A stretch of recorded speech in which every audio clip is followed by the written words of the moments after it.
look what we have today. This Farish Seagull. Looks good in the box. Took out the plastic so there's no glare.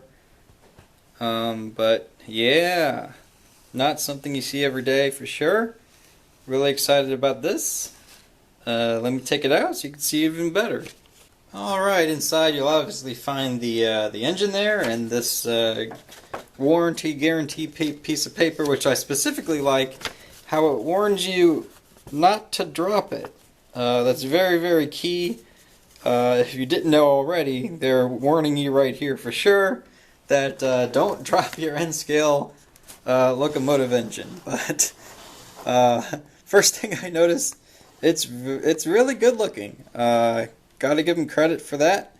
One of the reasons why I got it in the first place is because it does look pretty cool. Again, not your typical steam engine, but a great looking one at that. So happy I bought it. Number wise, we'll see as I review it what I actually truly think. But yeah, not terrible of a purchase, but I'll get it out on the track here so you can see how it runs, and then start looking it over in more detail. Alright, got it lined up here on the track. Now for this special blue engine, we have a special all blue train that's going to be running behind it. So can't go wrong with that, looks really good. Start it up here and watch it fly.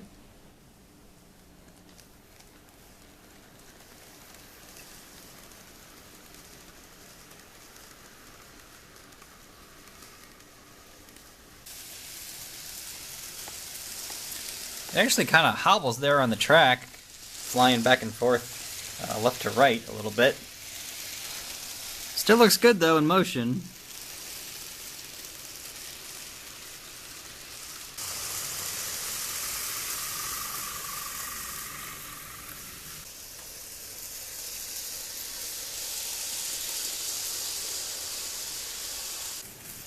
No lights or anything on the front.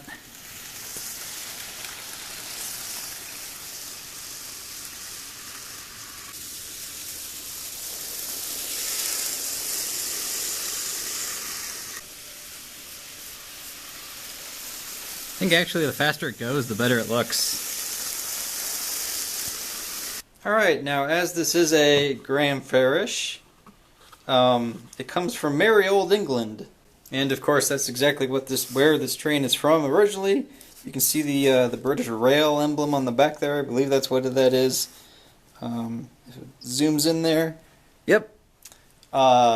I believe this particular engine ran in like the late 50s or early 60s, I want to say. Maybe even in the 70s.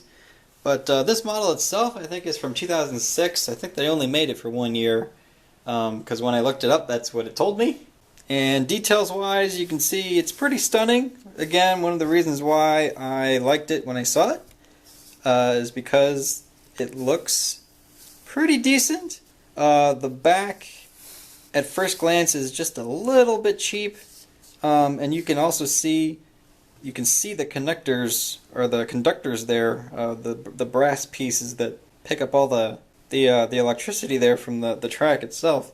So kind of mad you can see that, but overall I think detail-wise it's not terrible.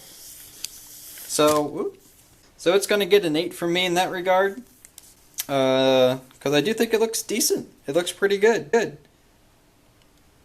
No really other complaints other than from a details perspective of what you can see. And I love the color blue too, so obviously I'm really going to like a blue engine. You don't see those too often other than, coming from out of England. So again, really like it from that details look perspective. And so it's getting an 8 from me.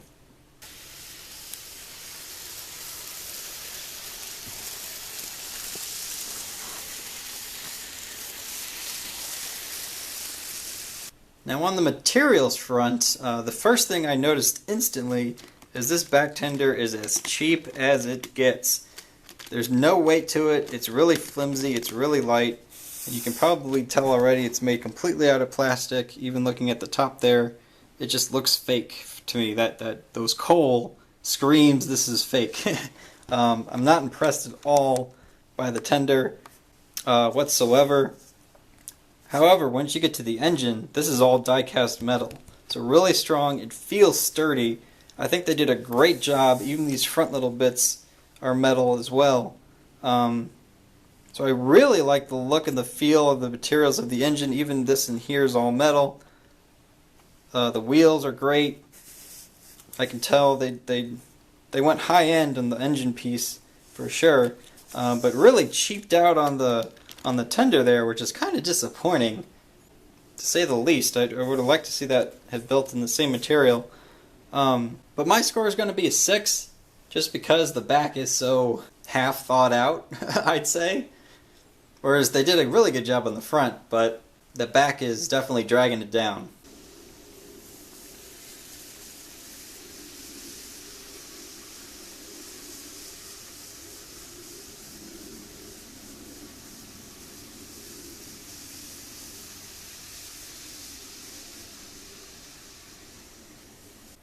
Now for the uniqueness of it, I think this is pretty unique. You don't always see this type of streamlined steam engine. Like I said, it kind of came out in a very narrow window there. I want to say late 50s, early 60s. Could be wrong, but I want to say that's the time frame. So it was right in that transition period of between steam and diesel and or electric. So I think from an overall engine perspective, it's pretty unique. And you don't see this a lot in scale format. Yes, other people I think have attempted to make this one, but you don't see it all too often. Certainly not as common as a typical steam engine or a typical diesel engine that you see out there. So from a uniqueness standpoint, this score is getting a 9, just because it is one of those things that you don't see all too often.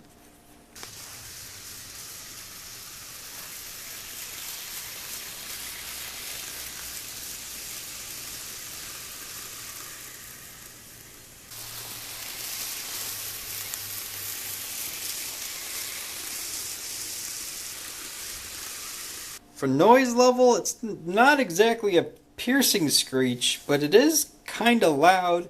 Might be a lot of wheel noise in there that's polluting the air, but it's not whisper quiet either. So I'm giving it a 6, trending on the quiet side.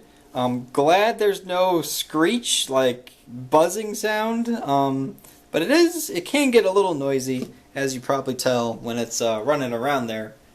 So it's not super quiet, but it's not a piercing screech either. So I'm kind of chopping it right down the middle, trending on the quiet side.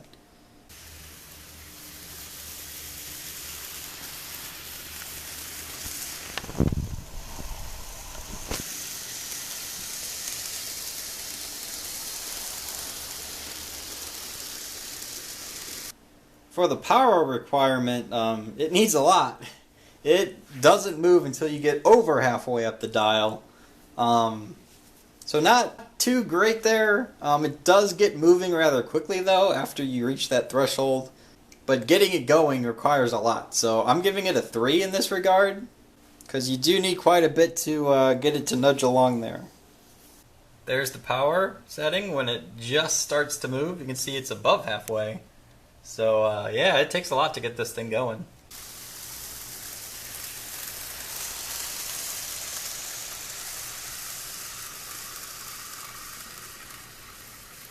For motor strength, it looks like it'll be great, but it's actually not at all. I'm giving it a 3.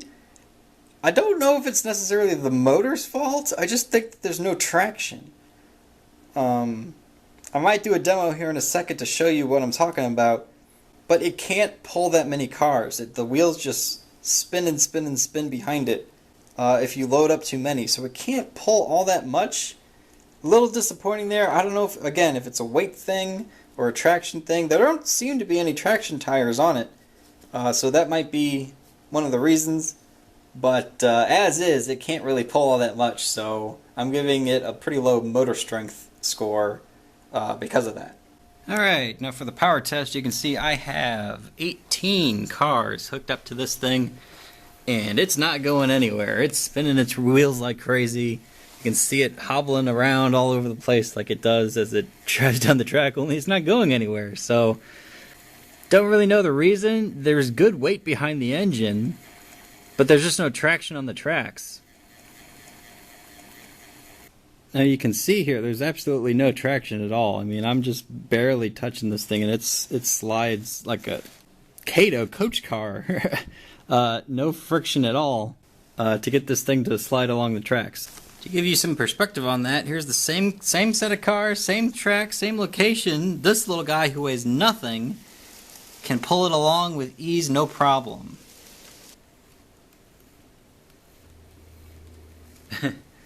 Alright, here is the slow speed crawl test. As you can probably tell, it's really jerking along. Very, very rough at slow speeds. It's getting a 2 for me, because at least it can go slow. But as you can tell by the cars there, it just chugs along. So not great at all for going slow there.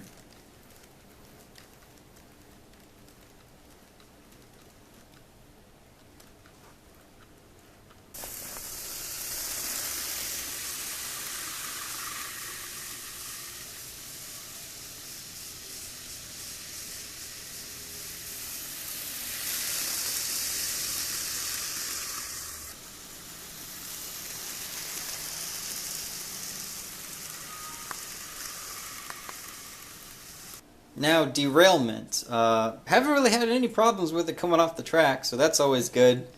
Getting it back on the track is surprisingly easy. You can see I can take it off, and it's got these nice big thick tires on it that let you just pop it right on, and there it is, ready to go there.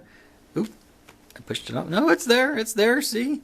Pretty easy, especially for a steam engine. So it's getting a 9 from me from a derailment because it doesn't come off at all and pretty easy to get back on.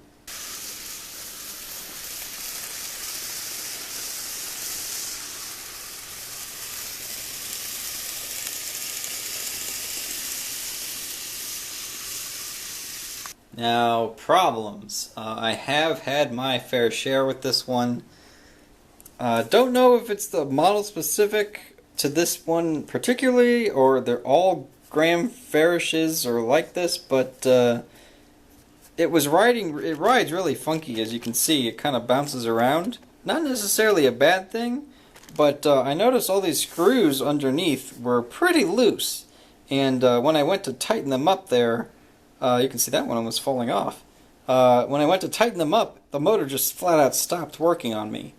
And I'm like, that's weird. And so I opened it up to get to the inside, and I noticed that this top part is like pushing down on the motor itself. So if these screws are too tight, it will just stop the motor completely. And it took me forever to figure that out, that I had those screws too tight. When I backed it off, it still didn't really work until I worked with this some more.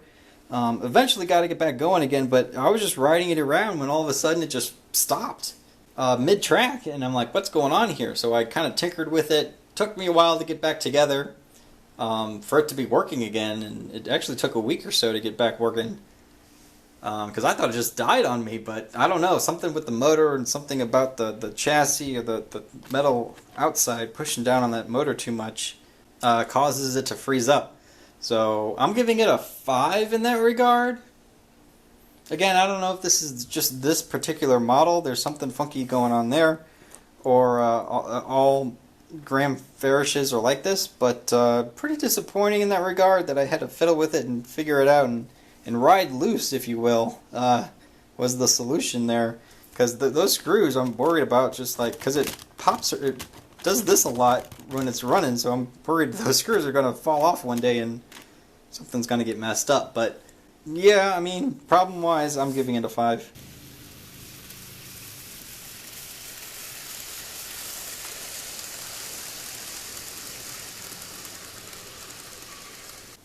As for the value of this thing, again, don't know what it cost to begin with. Couldn't figure that out, but it is from 2006.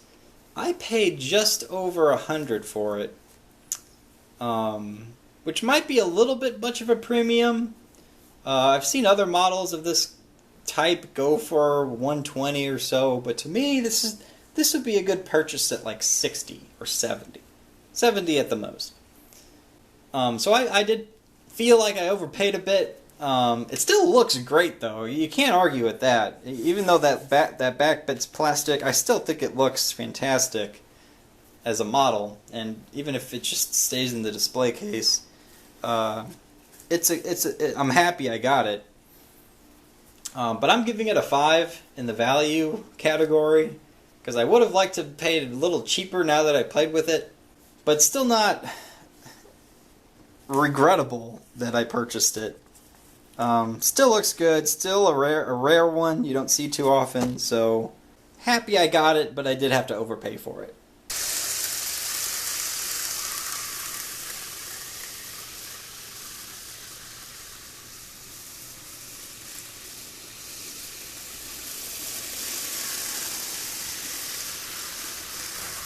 Alright, so when you total it all up there, it comes in at 56. A little disappointing. I expected more for this one, especially for what I paid, but you get what you get. It is by Bachmann, or at least Bachmann owns Graham Farish now. I assume they bought them somewhere in the past, and to me Bachmann is the Kmart of model train manufacturers. Cheapest of the cheap, and you'll probably see that when I do one of my Bachmanns that I have. So I don't know if that had any influence on the model itself. I hope not all Graham Farishes are this poor performing. I would like to get another one. I'm really eyeing up a green Tornado, so maybe one day I'll get one of them. Would be nice, because at least they look good. But yeah, what are your thoughts on the Graham Farishes? Any positives, negatives? What is your experience like? Similar to my own or different? Would love to know below, as always. And feel free to suggest any other models I should purchase in the future, because I'm always looking. So with that, I'll say happy trails and look out for more.